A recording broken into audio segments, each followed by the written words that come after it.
À partir du verset 35 au verset 43. On peut se tenir levé s'il vous plaît.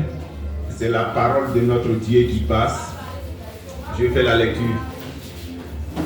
Comme Jésus approchait de Jéricho, un aveugle était assis au bord du chemin et mendiait.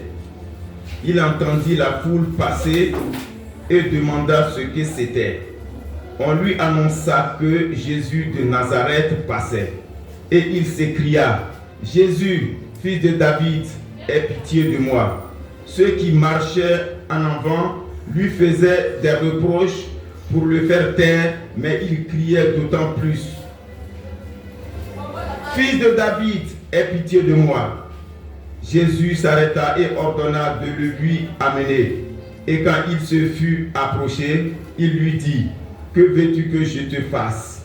Il répondit, « Seigneur, que je recouvre la vue. » Et Jésus lui dit, « Recouvre la vue, ta foi t'a sauvé. » À l'instant, il recouvra la vue et suivit Jésus en glorifiant Dieu. Tout le peuple, en voyant cela, rendit louange à Dieu. Alléluia. Chers frères, on peut s'asseoir. Le thème de notre culte de ce matin, ton miracle dépendra de ta détermination dans le Seigneur. Alléluia. Ton miracle dépendra de ton effort. Ton miracle dépendra de ton engagement. Alléluia. Voilà l'histoire vraie que nous venons d'attendre. Jésus-Christ de Nazareth a fait son entrée à Jéricho. Et lorsqu'il est arrivé dans cette ville, voilà quelqu'un qui est aveugle de naissance, qui n'a jamais expérimenté la vue, ce qui se passe, mais il entend audiblement.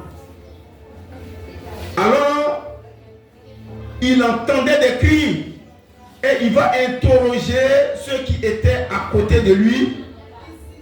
Mais qu'est-ce qui se passe? Et la foule qui était là lui dire, c'est Jésus-Christ de Nazareth qui est venu dans notre cité. Alors, certainement il s'est dit qu'aujourd'hui là est ton jour. Aujourd'hui là est son jour. Et s'il rate ce jour, il n'aura pas une autre occasion. Alors il va commencer à parler. Jésus, fils de David, aie pitié de moi. Et le peuple qui était là lui dit, mais comment? Toi-même, depuis que tu es né, certainement, depuis que tu es né, ton problème n'a jamais eu de solution. Depuis que tu vis, nous sommes ici avec toi. Et nous savons que ta solution là est impossible. Laisse ce monsieur-là passer tranquillement. Arrête de crier. Et c'est là, le monsieur va crier à tue-tête. Seigneur, fils de David, aie pitié de moi. Et le peuple l'empêchait. Parce que progressivement, certainement, là où il était arrêté, Jésus venait progressivement pour passer. Et Jésus va leur dire d'arrêter de l'empêcher. Et il va leur dire de le faire venir. Mais quel est réellement ton problème? Il va lui dire, aie pitié de moi. Depuis je ne vois pas. Jésus va lui dire, maintenant que tu me dis, ce que je demande que je fasse pour toi, tu me dis que tu veux voir, tu as désormais la vue. Alléluia. Chers frères, chères sœurs, la Bible déclare que immédiatement, ses yeux sont ouverts et il voit. Il a commencé à crier, il a suivi Jésus. Jésus va lui dire que ta foi t'a sauvé. Chers frères, lorsqu'on continue, cet exemple est un exemple physique. Quelqu'un qu'on ne voit pas, qui ne voit jamais, qui n'a jamais vu. Tout le monde sait, ses parents savent, pour poser un acte, il faut le prendre par la main. Tout le monde sait qu'il est aveugle.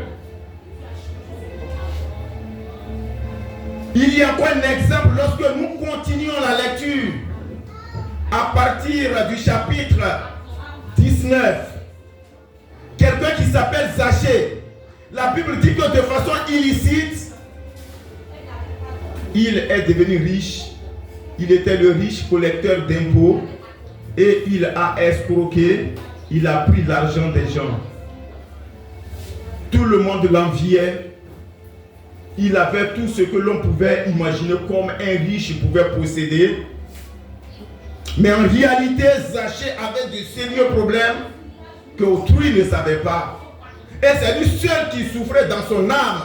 C'est lui seul qui avait des difficultés. Mais apparemment, lorsqu'on voit Zachée, on dit voilà, un monsieur qui est riche, un monsieur qui dort tranquille, qui n'a pas de sommeil troublé, quelqu'un certainement qui a des voitures, quelqu'un qui a des immeubles, quelqu'un qui mange à sa faim, quelqu'un qui se déplace quand il veut, où il veut partir.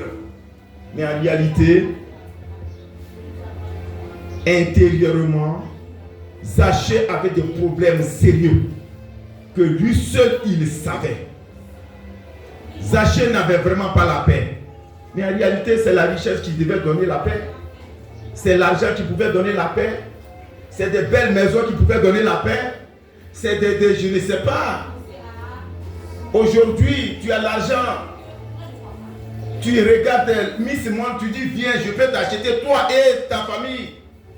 Il peut faire tout ce qu'il veut, mais en réalité, il n'avait pas la paix.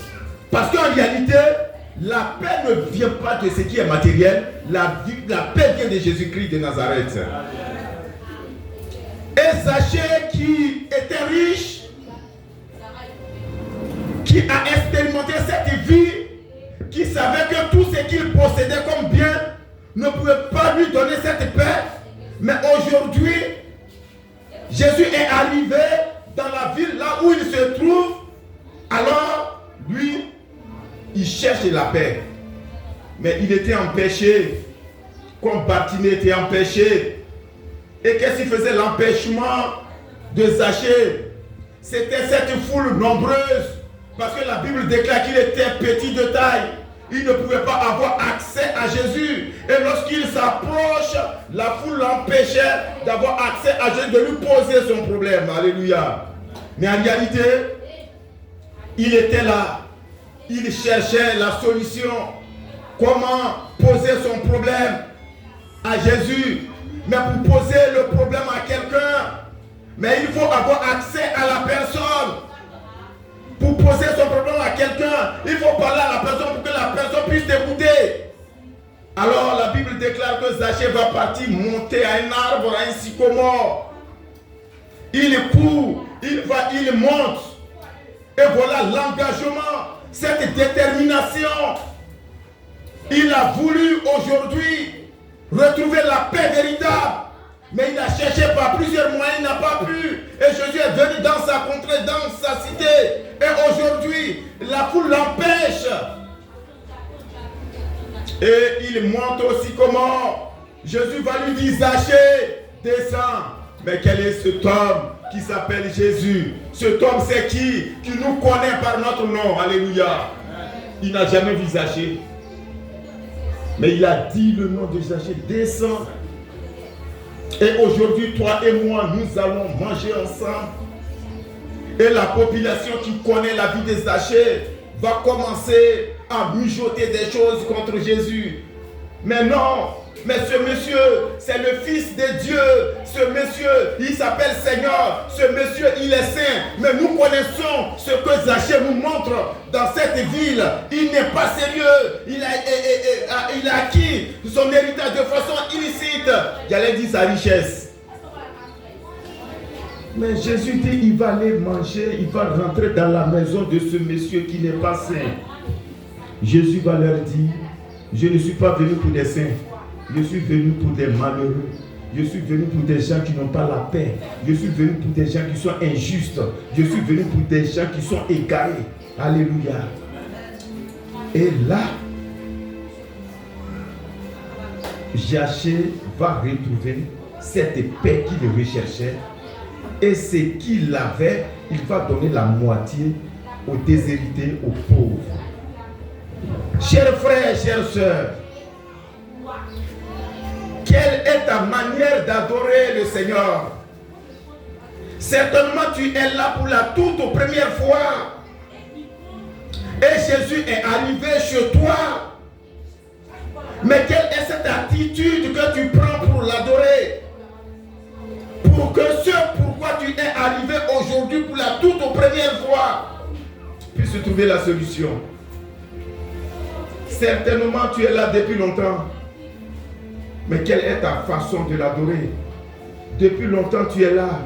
Mais tu as un quelconque problème que certainement tu as partagé avec un frère ou une soeur, même avec le pasteur.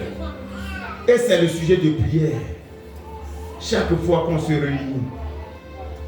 Mais aujourd'hui, Jésus te demande d'aller encore plus loin avec lui. Qu'est-ce qui t'empêche? Est-ce que lorsque tu veux prendre une quelconque décision, tes amis ne viennent pas te rendre visite? Au moment où tu vas prendre le moment de jeûne, c'est là on prépare un plat. Au moment où tu veux aller en eau profonde avec Dieu, aujourd'hui je vais prier pour tel sujet. C'est pas là que quelqu'un vient te proposer quoi que ce soit. Si tu es une jeune femme. Mais aujourd'hui, avec ces deux problèmes, l'autre est physique, l'autre est invisible. Mais la solution vient d'une seule personne qui s'appelle Jésus-Christ de Nazareth. Quel est ton problème ce matin? Et qu'est-ce que tu as pu faire? Et jusque-là, Jésus n'est pas intervenu dans ta vie. Pourtant, il a dit qu'il sera avec nous lorsqu'il existeront les cieux et la terre. Alléluia. Tu vas réfléchir, tu vas rentrer dans ton âme et rechercher. Je viens ici, j'ai une quelconque maladie. Je suis dans la maison de Dieu, quelque chose m'empêche de manifester la joie. La parole est à toi ce matin. Parce que tu es dans la maison de Dieu. Tu sers Dieu avec toute ton âme, toute ta force, ta détermination. Mais la parole est à toi. Ce n'est pas parce que tu es en train d'adorer Dieu depuis longtemps que tu ne vas pas avoir de problème. Nous connaissons l'histoire de la femme sunamite.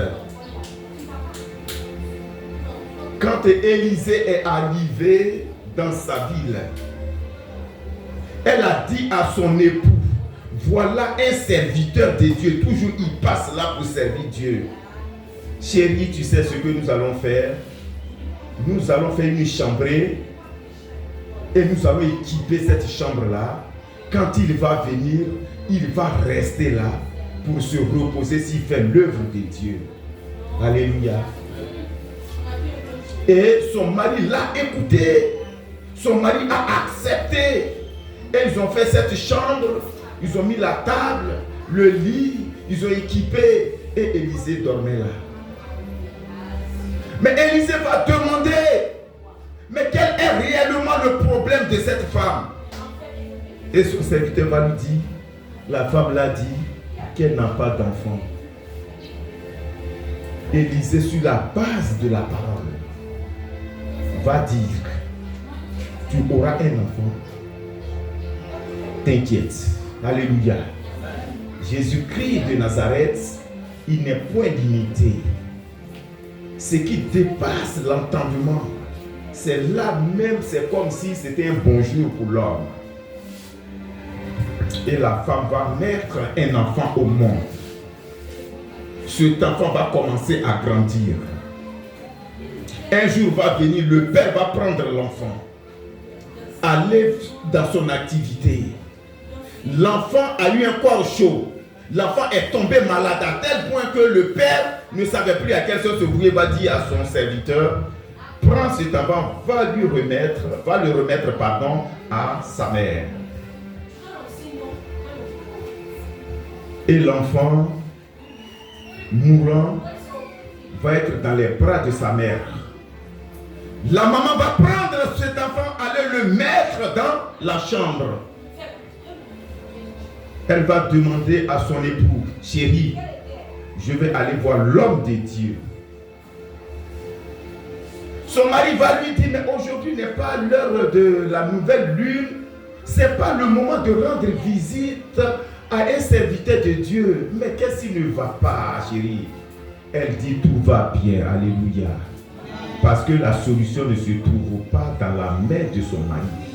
La solution se trouve dans la main de celui-là qui avait prophétisé pour qu'elle ait cet enfant, qui avait mis sa foi en Jésus-Christ de Nazareth, qui a mis sa foi en Dieu. Et elle va se rendre chez Élisée. Elle arrive. Le serviteur d'Élisée est mis en mission. Élisée va dire, va avec cette dame. La dame dit, je ne vais pas avec lui. Élisée, dans le jargon ivoirien, ton pied, mon pied. Si tu ne bouges pas, je ne bouge pas. Je vais avec toi. C'est toi-même qui as fait que j'ai eu cet enfant-là. C'est toi qui as invoqué ton Seigneur. Je t'ai dit que ce n'est pas évident que je trouve encore cet enfant vivant. Ton pied, mon pied. Le serviteur d'Élisée est devant. La dame est en arrière avec Élisée. Chers frères, quel est notre Dieu? Quelle est sa puissance? Élisée arrive, mais l'enfant était parti. Élisée va commencer à faire des incantations, des prières. Il rentre là dans la chambre, il sort, il rentre, il touche l'enfant. Et l'enfant va revenir à la vie. Je voudrais qu'on acclame notre Seigneur.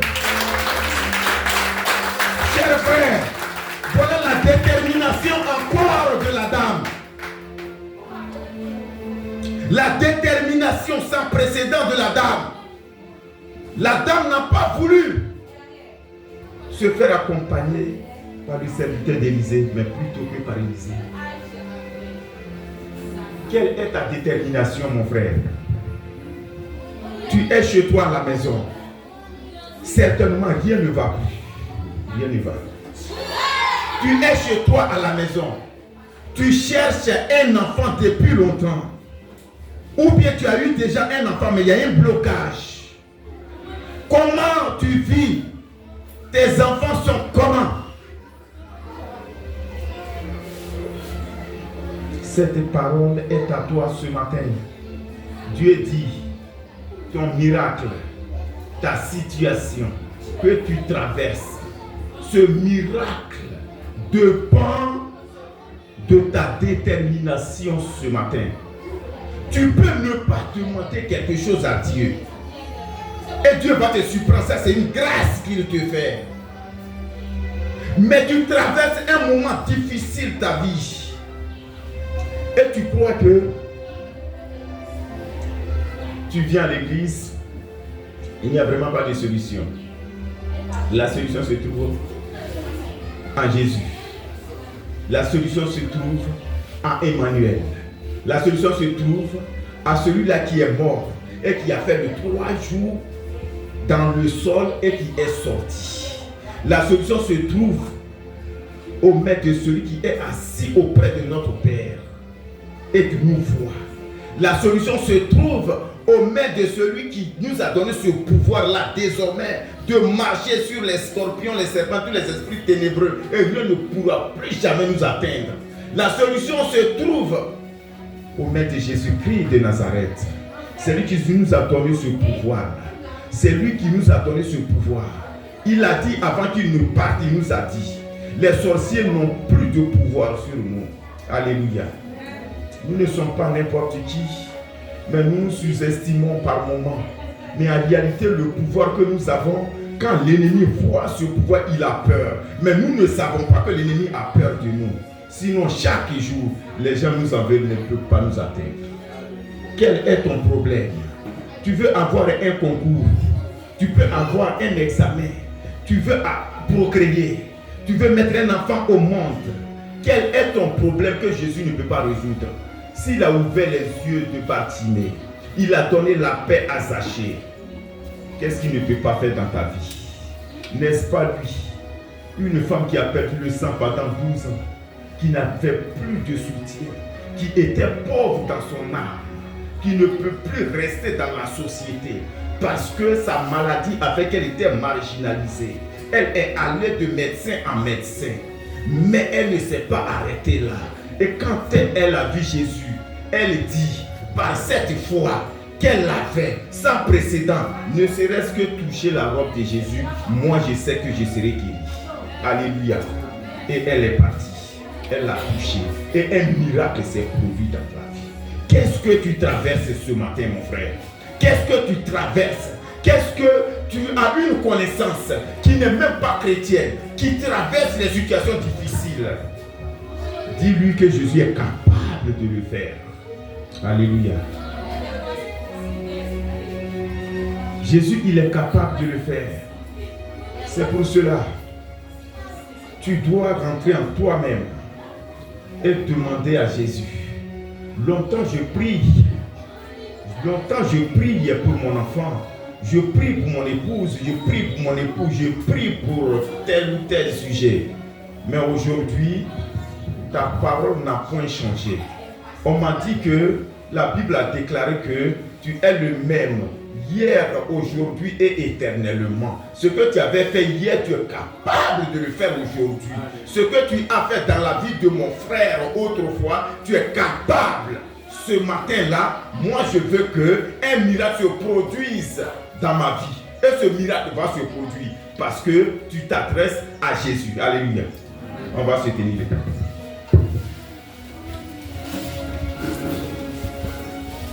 Si tu veux que ta situation change, sois engagé véritablement avec une détermination véritable. C'est pour cela que tu vas prier.